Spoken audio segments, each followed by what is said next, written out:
చెప్పదలుచుకున్నది ఏంటంటే ముఖ్యమంత్రి రేవంత్ రెడ్డి గారు ఇప్పుడు అధికారంలో ఉన్నారు.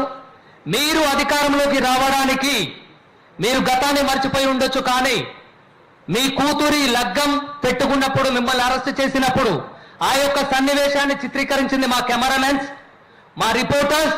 దాన్ని బహిర్గతంగా ప్రజానికానికి తెలియజేసి, అయ్యో ఒక కన్న కూతురి కళ్యాణం జరుగుతున్నటువంటి సందర్భంలో అధికార దాహంతో ఉన్నటువంటి గత ప్రభుత్వం నియంత పాలనతో తనని అరెస్ట్ చేసి బంధించి మెడలు పట్టి తీసుకుపోతున్నటువంటి దృశ్యాన్ని కూడా బంధించి ఈ తెలంగాణ రాష్ట్ర ప్రజలకు చూపించింది కూడా మా డిజిటల్ సోదరులే అన్న సంగతి మీకు మరొకసారి గుర్తు చేస్తున్నా.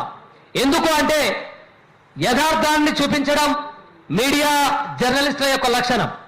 ప్రభుత్వానికి ప్రజలకు మధ్య వారధిగా పనిచేస్తాం తప్ప ఎవరికి ఏ ఒక్క పార్టీకి కొమ్ము కాసేటువంటి రక్తం